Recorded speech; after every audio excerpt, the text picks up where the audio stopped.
everybody, it's Emily at ARG Schooling, and today we're going to do something a little different. I'm going to do an end of the year TBR.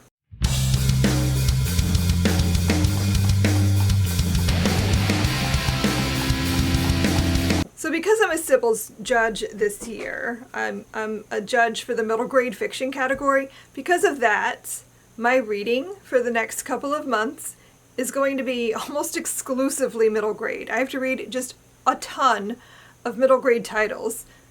So I'm sitting here going, how can I pull together a TBR? I can't really tell you everything I'm going to be reading. Like, it's just a lot of middle grade fiction that was published in 2024. But I have other things that I wanted to read around that. So instead of trying to do a monthly TBR, I decided, since this is going to be the next 3 months of my life, I'll just do an end of year TBR. So I'm not going to be choosing any more prompts this year from the TBR jar, unless I finish up early enough in December that I want to do one last one at the end of the year, but I don't think so. Should that happen, I'll probably just play a catch-up game and try to fit in anything else. So this is basically everything I'm hoping to get to by the end of this year. Starting off, I want to talk about what we're going to be reading for the ARG Book Club in October. So this is our last book of the year together. We're going to be reading The God of Endings by Jacqueline Holland. I have been really interested in this book for a while now, and I was so excited when Tanya was also interested in it so that we could pick this for a book club. This is a vampire story, but this is more like a literary vampire story. I've actually heard this compared to, what is that book called? Addie LaRue.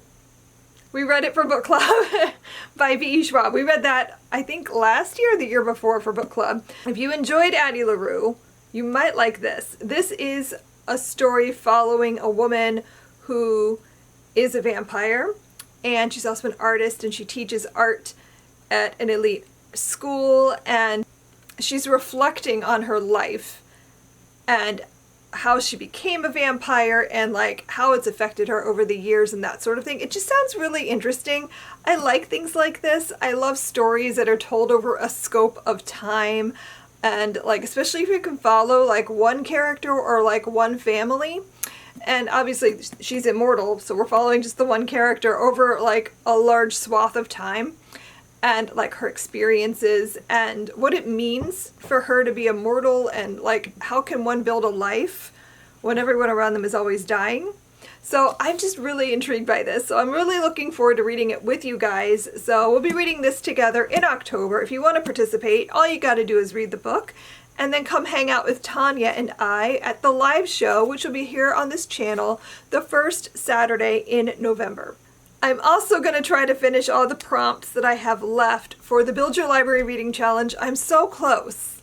I'm so close, guys. I only have a few that I have to get through. I still have not finished 11/22/63. I am still sitting in the same place I was before. I did not get to this in September at all, but I'm hoping that I can squeeze this in a little bit at a time over the next few months. So by the end of the year, it will be done, because honestly, this book is just humongous.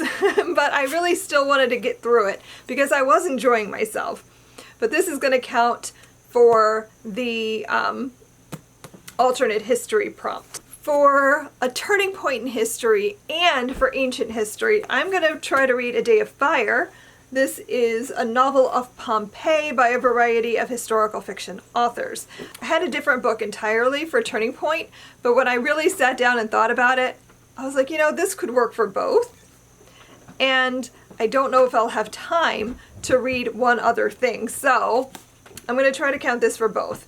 All I really know is this is a story about the eruption of Mount Vesuvius and what it was like to experience that for people living in Pompeii on that day. So I think it counts for turning point. That was a big change for Roman history. So we're going with that.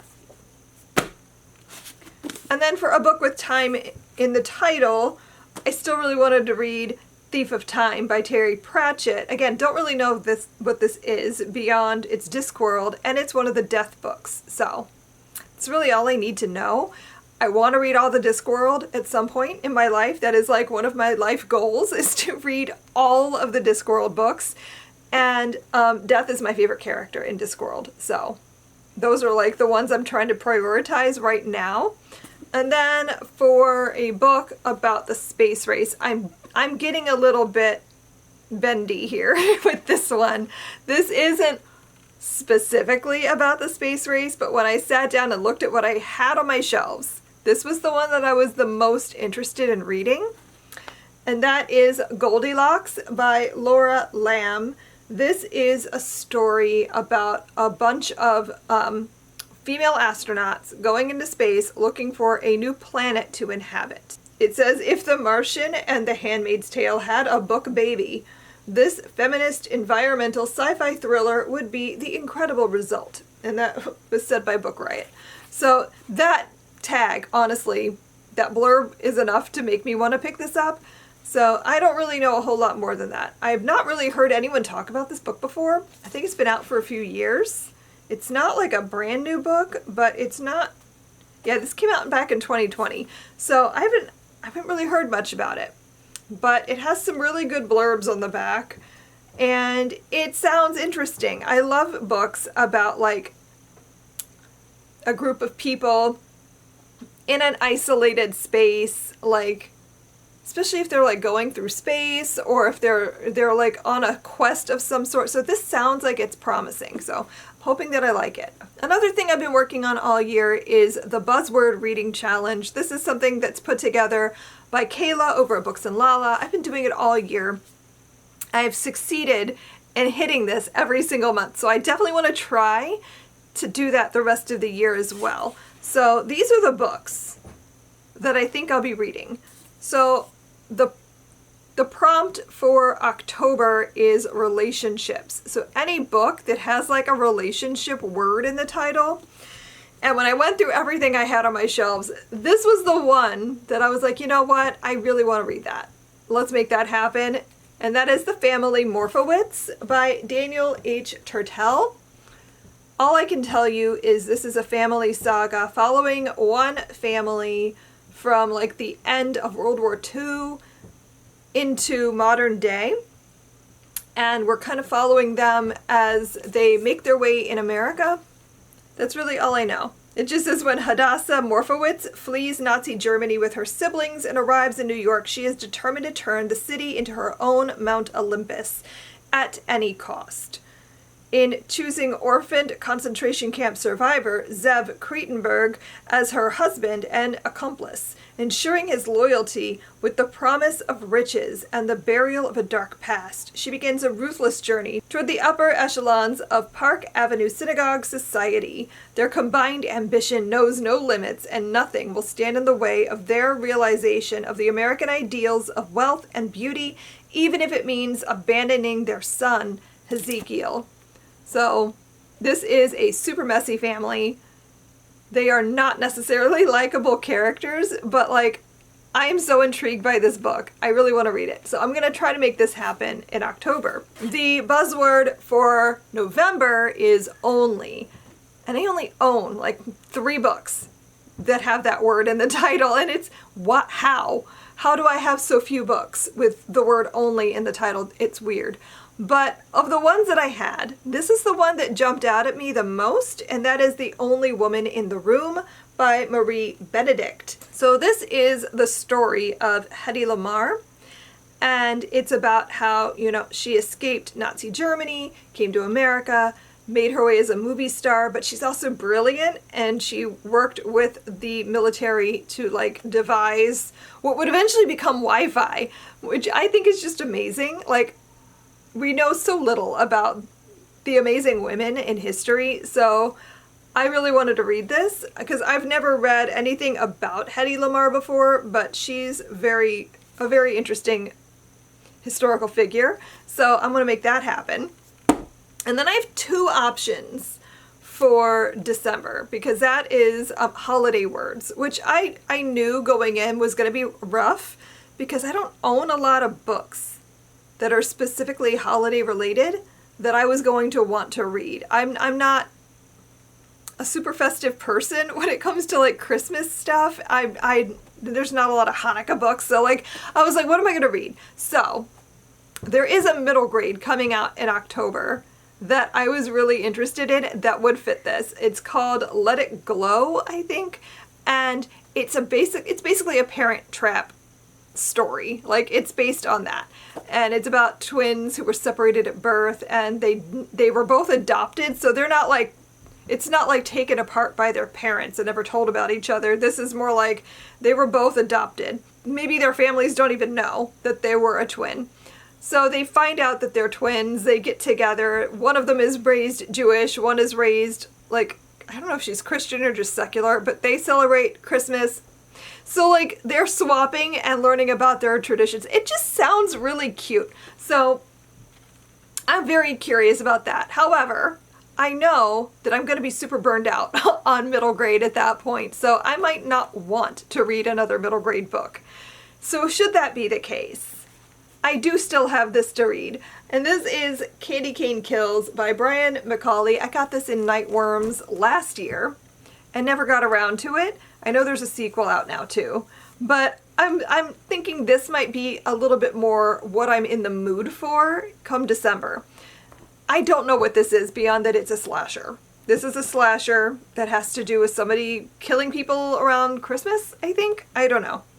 'Twas the fright before Christmas.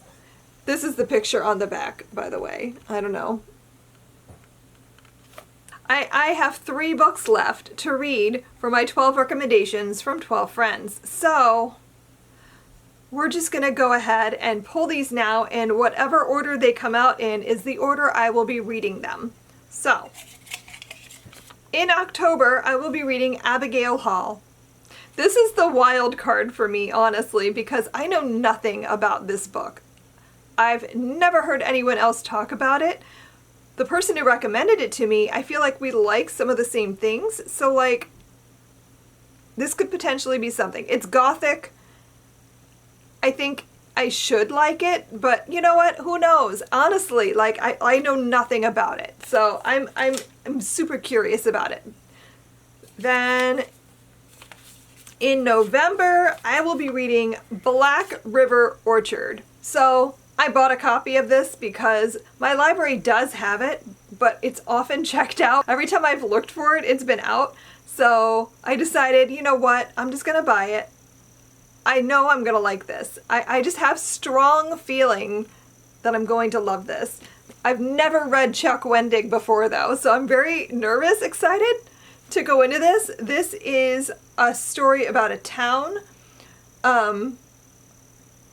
And in that town is this orchard. And in that orchard are very unusual trees. So I think there's some kind of like magic happening with the apples. Honestly, I don't know more than that. And I don't really want to read the whole synopsis because I feel like this is a book I want to go into as blind as possible. So very excited about this one. And then the book that I have literally been dreading all year, it's going to be my December book. Not dreading in a bad way, just dreading in that like I struggled hard with the first book, and that is The Obelisk Gate by N.K. Jemisin. I read the 5th season a few years ago with you guys, I think, for book club. And I had a hard time with it. It was, fantasy is always a struggle for me, honestly. Like, especially really complicated fantasy with a lot of world building and a lot of characters and that sort of thing. I struggle sometimes to get into it.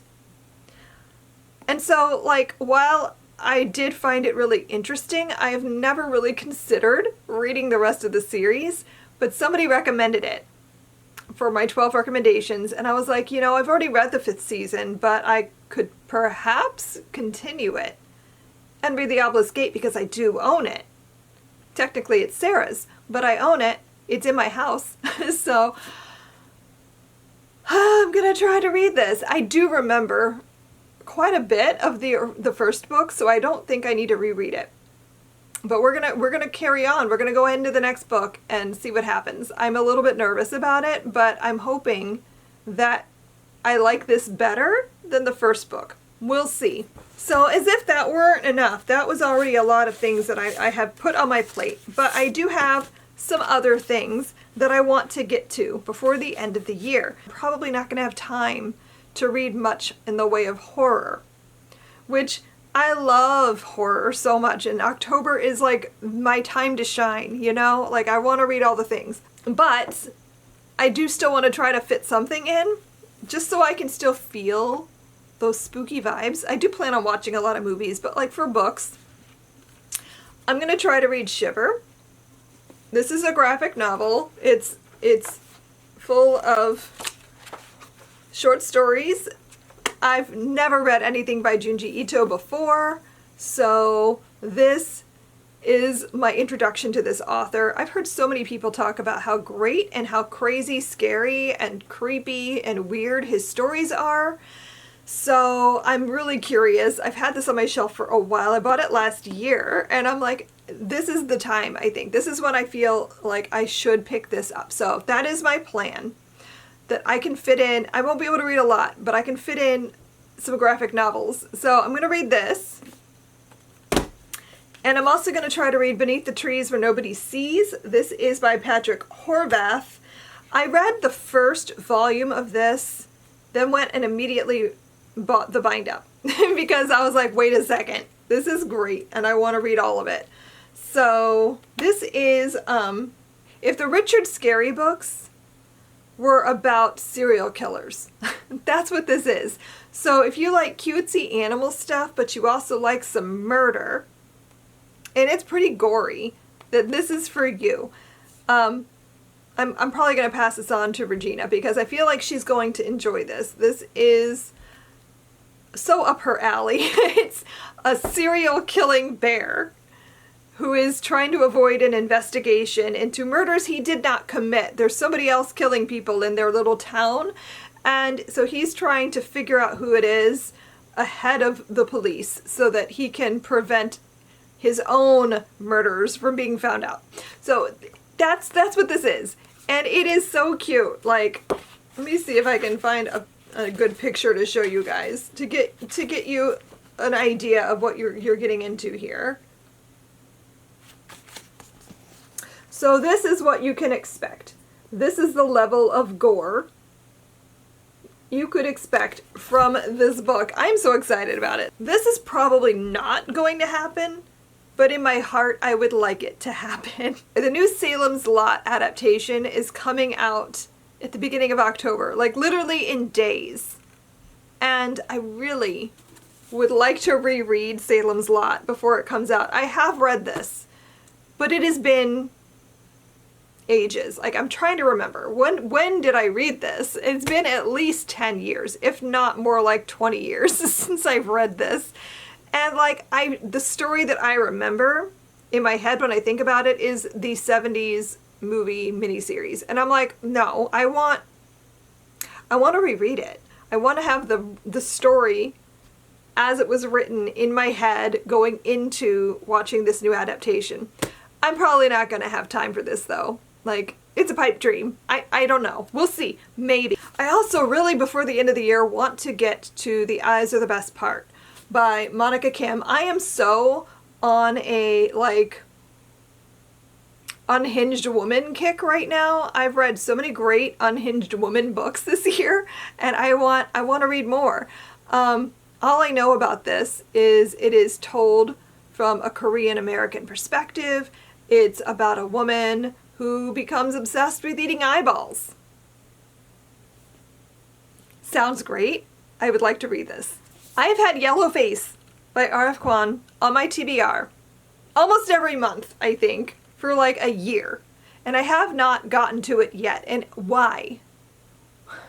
Why have I not been able to make this happen? I don't know. But, like, I am determined to read this before the end of the year. I keep saying this is my favorite author. Is it? I don't know, because I've only really read 2 of this author's books.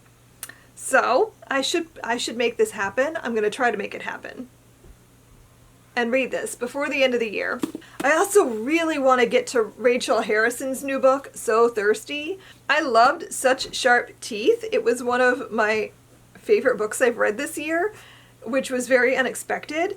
So I just really want to read more things by Rachel Harrison, and so I really want to go through her backlist because I know she has a witch book called Cackle. I know she has another book called Black Sheep that sounded really interesting, but I have this. This is her newest release. It's about vampires. I'm expecting similar vibes to Such Sharp Teeth, where it's like sort of a cozy story, but it's also vampires. And then finally, the last book I would like to make happen this year is Against the Darkness by Kendar Blake. This is the final book in the In Every Generation trilogy that is a continuation of Buffy the Vampire Slayer. I read the first two, loved them, really want to finish this out this year so like I can have read the whole story. I can't really tell you too much going in what this is about because I honestly don't know. I have not read the synopsis for this, and I do not plan to. All I can tell you is that if you are a fan of Buffy the Vampire Slayer, if you have watched all 7 seasons, you should be reading this series because this picks up 15 years later. We're following Willow Rosenberg's daughter, Frankie, who has realized one morning that, oh no, she woke up with Slayer powers. What is happening? And like figuring that out, there's also some sort of problem happening with all the other Slayers potentially being killed and her being the only Slayer once again. And that's really all I can tell you. Spike is her watcher, but he's also been aged up with magic, so he looks older. And he's basically become Giles, which is great. And so Oz is in this book because his nephew is best friends with Frankie, and so Oz and Willow are hanging out again, and it's just so fun. It's so good. It's so good. I'm so excited to finally read this because I've had it since April and I've been staring at it every month. Like, will I have time? So I'm gonna make this happen. So these are all the books that I'm hoping to get to before the end of the year, plus about 50 million middle grade titles. So I'm gonna be busy.